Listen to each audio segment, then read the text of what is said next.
पत्नी के गांव लौट जाने के बाद मैं अकेला पड़ गया था। मेरी भी कुछ ऐसी जरूरतें थीं जो मैं पूरी करना चाहता था। मेरे फ्लैट के नीचे वाले फ्लोर पर एक भाभी रहती थीं। मैं अक्सर उनसे हंसी मजाक कर लेता था। एक दिन मेरी तबीयत बिगड़ गई और मैं ऑफिस नहीं गया। मैंने सोचा भाभी के पास जाकर टाइम पास कर लेता हूँ। उनसे बात करूंगा तो अकेला भी नहीं लगेगा और घर की याद भी नहीं आएगी। मैं उनके घर गया तो भाभी चाय बनाने लगी और जैसे ही वो चाय का कप देने के लिए झुकी तो उनका पल्लू गिर और उनके उभार का ज्यादातर भाग मेरी आंखों के सामने आ गया। मैं बेकाबू हो गया और उनके दोनों संतरों को, हेलो दोस्तों, आज की इस रोमांचक कहानी में आप सभी का स्वागत है। मेरा नाम विशाल है। मेरी उम्र 30 साल है और मैं एक शादीशुदा आदमी हूँ। मेरे 2 बच्चे भी हैं और मैं उनसे बहुत प्यार करता हूँ। मैं झारखंड के एक छोटे से गांव का रहने वाला हूँ, लेकिन पिछले 10 साल से मैं बिहार में रहकर जॉब करता हूँ। मैं एक बहुत ही शर्मीला किस्म का इंसान हूँ, इसलिए मुझे लड़कियों से बात करने में भी शर्म आती है। शादी से पहले भी मैंने किसी लड़की से बात नहीं की थी। एक बार मेरे दोस्त की चचेरी बहन ने मुझसे बात करने की कोशिश भी की थी, तो मैंने ही उसे मना कर दिया था। मेरा मन तो बहुत करता था, लेकिन मैं किसी भी लड़की से कुछ बोल नहीं पाता था। हालांकि मैं आपको यह बता दूं कि मेरी दिलचस्पी शुरू से ही लड़कियों से ज्यादा भाभीियों में रही थी। ये उस समय की बात है जब मैं बिहार में किराए के मकान में अपने पूरे परिवार के साथ रहता था। शुरू में हमारे घर की माली हालत काफी अच्छी थी, क्योंकि मैं अच्छे पैसे कमा लेता था, लेकिन फिर धीरे धीरे हमारे घर के हालात बिगड़ते गए। दरअसल हुआ ये था कि मेरी माँ की तबीयत बहुत ज्यादा खराब हो गई थी। मेरी माँ गांव में ही रहती थी। जब उनकी तबीयत ज्यादा खराब हुई तो मुझे अपने पूरे परिवार के साथ गांव वापस लौटना पड़ा। हम थोड़े दिन गांव में ही रहे और माँ की सेवा की। जब माँ की तबीयत में सुधार आने लगा तो मैं अपने पूरे परिवार को छोड़कर वापस बिहार आ गया। लेकिन इस बार मैं अकेले ही आया था। मैं अपनी पत्नी और अपने बच्चों को साथ नहीं लाया था। पत्नी के साथ न होने की वजह से मेरी कुछ जरूरतें अधूरी सी रहती थीं। अब मैं सोचता था कि काश मुझे कोई ऐसा मिल जाए जो मेरी जरूरतें पूरी कर सके, पर मैं इतना शर्मीला था कि किसी से बात करने में भी मुझे बहुत शर्म आती थी। मैं आपको अपनी एक खासियत और बता दूं कि मेरे परिवार की हर एक भाभी से मेरी बहुत अच्छी बनती है। मैं जिस फ्लैट में रहता था उसी फ्लोर के नीचे एक भाई साहब अपने परिवार के साथ रहते थे। उनके परिवार में उनकी पत्नी और 2 बेटियां थीं। मेरी उन लोगों से कभी कभी हाय हेलो हो जाती थी। जब मुझे वहां रहते रहते 6 महीने से ज्यादा हो गए तो उन लोगों के साथ मेरे घरेलू संबंध हो गए थे। हम कभी कभी साथ मिलकर लंच और डिनर किया करते थे और कभी कभी साथ में घूमने भी जाया करते थे। भाई साहब मुझ पर बहुत भरोसा करने लगे थे और वैसे भी मैं एक भरोसे वाला इंसान हूँ। मैं किसी को धोखा नहीं देता हूँ। भाभी मुझसे बहुत अच्छे से बात किया करती थी और मैं भी उनसे हंसी मजाक कर लिया करता था। जब भाई साहब घर पर नहीं होते थे और भाभी को हॉस्पिटल या बाजार जाना होता था तो वह मेरे साथ ही जाती थी। इस बीच हम आपस में बहुत सारी बातें किया करते थे और मुझे भाभी का स्वभाव बहुत पसंद आने लगा था। भाभी जब भी अपने घर पर कुछ स्पेशल खाना बनाती थी तो वह मेरे लिए भी भिजवाती थी। एक बार की बात है कि तबीयत खराब होने की वजह से मैं काम पर नहीं गया। भाभी की दोनों बेटियां स्कूल चली गई थीं और भाई साहब भी ऑफिस जाने के लिए निकल गए थे। मैं अपने कमरे पर अकेला ही रहता था, पर जब सब चले गए तो मैंने सोचा कि भाभी के पास जाकर ही टाइम पास करता हूँ। उनसे थोड़ी देर बात करूंगा तो मेरा भी मन अच्छा हो जाएगा और मुझे घर की याद भी नहीं आएगी। जब मैं भाभी के पास गया तो वो किचन में कुछ काम कर रही थी। मुझे देखते ही वो बोली, क्या हुआ देवर जी, आज आप काम पर नहीं गए? मैंने कहा, नहीं भाभी, आज थोड़ी तबीयत खराब है और मुझे घर की भी बहुत याद आ रही है। बहुत दिन हो गए हैं मैं अपने बच्चों से नहीं मिला हूँ और अपनी पत्नी प्रिया को भी नहीं देखा है। मैं भाभी से किसी भी तरह की बात करने में नहीं शर्माता था, इसीलिए मैंने उनसे कहा, भाभी, आपको तो पता ही है कि हर आदमी की एक जरूरत होती है और मेरी पत्नी भी बहुत दिनों से मेरे पास नहीं है। कभी कभी तो लगता है कि उड़कर उसके पास पहुंच जाऊं। और इतना कहकर मैं हंसने लगा। वो बोली, बात तो आप सही कह रहे हो देवर जी, मैं समझ सकती हूँ कि आप पर क्या बीत रही है। आप थोड़ी देर यहीं बैठो, मैं आपके लिए चाय बनाकर लाती हूँ। आपको चाय पीकर छोड़ा अच्छा लगेगा।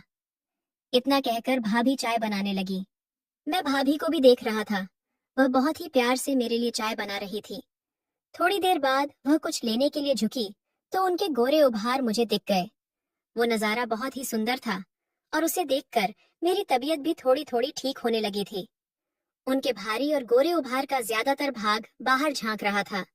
मेरी निगाहें रह रहकर उनके इन कयामाती उभार की ओर उठ जाया करती थी, और जब भी ऐसा होता था तो मेरे तन बदन में एक हलचल सी मच जाती थी। भाभी कहने को तो काम कर रही थी, पर उनका पूरा ध्यान मेरी हरकतों पर था। मेरी नजरों का भाव समझकर वह मन ही मन खुश हो रही थी। भाभी समझ चुकी थी कि मैं क्या देखने की कोशिश कर रहा हूँ, और वह भी इस बात पर खुश हो रही थी। थोड़ी देर बाद भाभी मेरे लिए चाय लेकर आए और मुझसे बोली, ये लीजिए, पी लीजिए। मैंने कहा, अगर आप पिलाओगी तो जरूर पीऊंगा भाभी। और इतना कहकर हम दोनों हंसने लगे। भाभी बोली, आप बहुत ही शैतान हो रहे हो। मैंने कहा, अगर आपको अच्छा लग रहा है तो मैं और भी शैतानियां कर सकता हूँ। मेरी तबीयत खराब है, अगर आप मेरी बात मान लोगी तो मुझे बहुत अच्छा लगेगा। मुझे पता था भाभी का भी मन है, लेकिन वह दिखावे का विरोध करने लगी। थोड़ी देर बाद जब वह चाय का कप उठाने के लिए झुकी तो उनका पल्लू गिर गया। अब तो मेरी हालत और भी ज्यादा खराब हो चुकी थी। मैंने कुछ न सोचते हुए उनको गोद में उठाया और कमरे में ले गया और उनसे जी भरकर प्यार किया। मैंने बहुत मेहनत की थी, तब जाकर उनको खुश कर पाया। मेरी मेहनत देखकर वो बोली, अरे आपकी पत्नी तो आपसे बहुत खुश रहती होगी। भाभी बोली, तुम्हारे भाई साहब तो मुझ पर ध्यान ही नहीं देते हैं। मैं बिन पानी मछली की तरह तड़पती रहती हूँ, पर उनका मुझ पर तो कोई ध्यान ही नहीं रहता है। वो ऑफिस से आते हैं और खाना खाकर चुपचाप सो जाते हैं। मैं उनके लिए तैयार बैठी रहती हूँ, पर वह मेरी तरफ देखते भी नहीं है। मैंने कहा, कोई बात नहीं, अब से मैं आपको वह सब दूंगा जो आपको मिलना चाहिए। इतना सुनकर भाभी मेरे गले लग गईं। अब यह सिलसिला रोज ही चलने लगा था। मैं भाई साहब के ऑफिस निकल जाने के बाद थोड़ी देर के लिए भाभी के पास जाया करता था और उन्हें मजे दिया करता था। इन सब के बाद मैं ऑफिस जाया करता था। कभी कभी भाभी को यह डर सताता था कि मैं कहीं किसी को कुछ बता ना दूं। मैंने भाभी से कहा था, आप बिल्कुल भी फिक्र मत करो, मैं एक बहुत ही भरोसे वाला इंसान हूँ। मैं औरतों की बहुत कद्र करता हूँ और मैं आपको कभी भी धोखा नहीं दूंगा। ये सिलसिला चलता रहा और हम दोनों एक दूसरे के बहुत करीब आ चुके थे।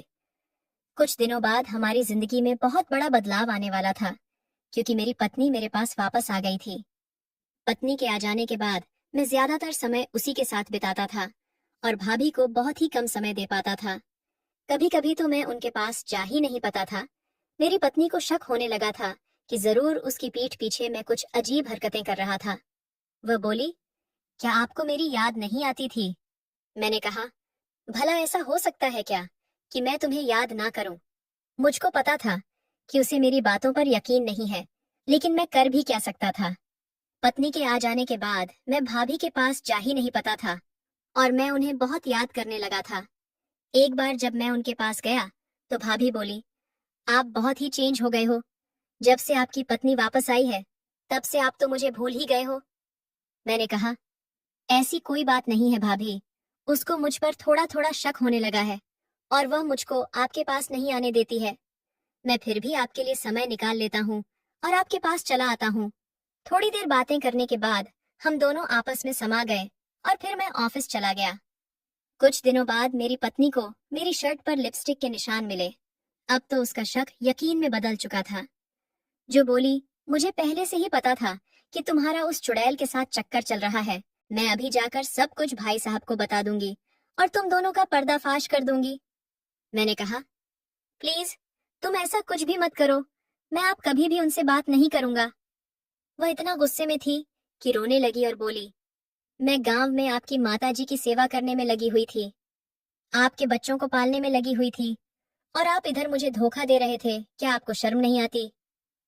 क्या यह जरूरतें हैं आपके लिए इतनी ज्यादा जरूरी है कि आप अपनी पत्नी को धोखा दे दोगे? अरे, अगर मैं इतने दिनों तक आपके बिना रह सकती हूँ तो आप क्यों नहीं रह पा रहे थे?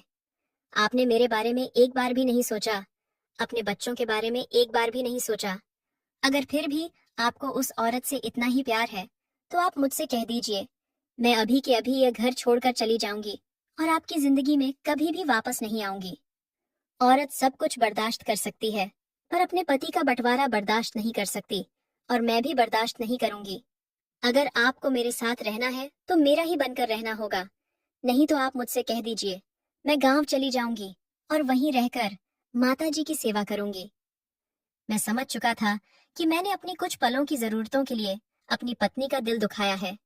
मैंने उससे माफी मांगी और बोला, आगे से कभी भी ऐसा नहीं होगा। तुम कहीं भी मत जाओ और मेरे साथ रहो। तुम मेरे लिए सब कुछ हो, हमारे बच्चे मेरे लिए सब कुछ हैं। मैं तुम लोगों के बिना जिंदगी नहीं जी पाऊंगा। इसके बाद से मैं कभी भी भाभी के पास नहीं गया। मैंने उनको भी सारी बात बताई और उनसे भी माफी मांगी। कमेंट करके जरूर बताइएगा कि आपको ये कहानी कैसी लगी। अगर आपको ये कहानी पसंद आई हो तो इसे लाइक करें और अपने दोस्तों के साथ भी शेयर करें। आगे भी ऐसी रोमांचक कहानियों के लिए हमारे चैनल को सब्सक्राइब करें और बेल आइकन दबाना ना भूलें।